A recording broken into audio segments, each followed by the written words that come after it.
Hi, I'm chess coach Mandy. Many chess beginners are suffering from file lever attack, and in this video, I will share with you a super fun and effective way to punish file lever attack. It is called Traxler Counter-Attack. Let's begin. The game starts with e4, e5. White play knight to f3 to attack our pawn, and we will use our knight to protect it. And then white will move the bishop out to c4 to targeting on our f7 pawn. When we see this happen, just feel free to put our knight on f6 to invite the knight to come to g5. Usually, white will be happy to move the knight to g5 in order to attack the f7 pawn.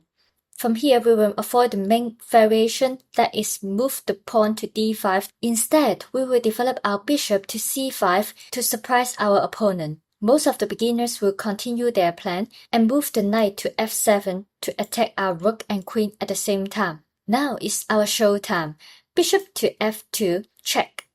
There are two common moves for white. One is capturing the bishop, and the other is moving the king to f1 square.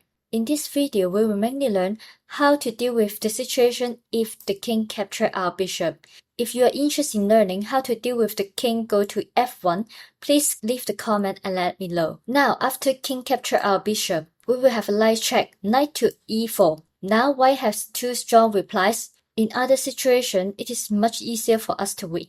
So now we can look at the easy winning situation first. For example, king to f3. Then we have a good check here, queen to f6 check. The best idea for white is capturing the knight. And now we can check on f4 square. If king go to d5, then we can checkmate in 1. And if king go to d3 square, then we can check on d4, king go to e2. We capture the bishop and check on c4. Pawn to d3 to block our queen. Our queen can capture the knight on f7. And now we have a pretty strong winning situation here. Go back to the critical position. If the king moves to f1 square, it is not good for us to check here because the queen can block our queen. Instead, we can move our queen to h4 square to prepare for the attack. The strongest reply for white is queen to e1, try to trade our queen.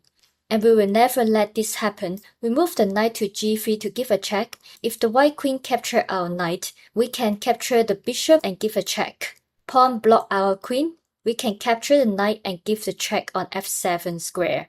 And now we can get a satisfied situation to continue to play. Okay, go back to the previous situation. If the king go to e2, what can we do? Now we can give a quick check by using the knight. And the strongest reply for the white king is king to d3. And now we have a very strong attacking idea, knight to f2 to give a check, and king go to c3, we can give a check, and then move our queen to a safe square. This is totally winning for us. Now go back to the previous position. What if the king go to e1? Then what can we do? We will continue the similar idea, queen to h4 to give a check. If king moves to f1, then we can checkmate by moving the queen to f2 square. So now the strongest move for white is pawn push to g3. We can use our knight to capture the pawn, and now white mainly have two responses. One is capturing our rook, and the other is capturing our knight. First, we start with capturing our rook. If that happens, we will just move our knight to e4 and give a check.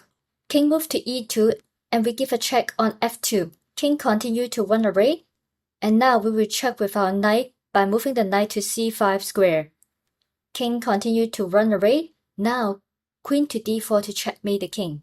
Now, going back to the previous position, what if the knight is not capturing our rook, but while using the pawn to capture our knight? Now, we can move our queen to check on h1. Bishop block, we can do the castle with the potential attack on the f-file. If while moving the queen to e2 to protect the bishop, now we can move our knight to d4 square to attack the queen. The white queen tried to go to trade our queen. We can accept this offer, queen capture, bishop capture, and then knight to c2 to give a check and double attack the rook. Now after we get the free rook, we will be easy to winning in this situation. Now come back to the most critical position. If white choose one of the strong moves, king to g1, now we have the same idea, queen to h4 to create a checkmate threat. If white try to use the pawn to block us, we can capture the pawn, and then white take back the pawn, queen check. king to f1. Now we can develop our rook to f8 square. From this position, we have plenty of attacking idea.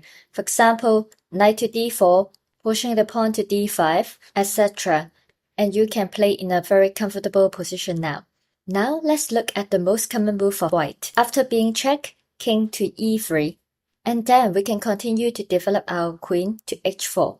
Queen to f3 is one of the common response of white because the queen can attack the knight and at the same time add more pressure on f7 square. Now we have an amazing move, knight to f6. If white try to capture our rook, then we can move our knight to d4 square. The best move of white is moving the queen to f1. And now pawn to d5 to attack the bishop. Bishop need to run away, and now we have a good move, knight to g4 to give a check, and the king can only go to d3. Now we can continue to check on f2 square. King continue to run away, and now we can using other knight to give a check, knight to e2 check. If queen capture our knight, then we have an amazing checkmate move, queen to d4 checkmate.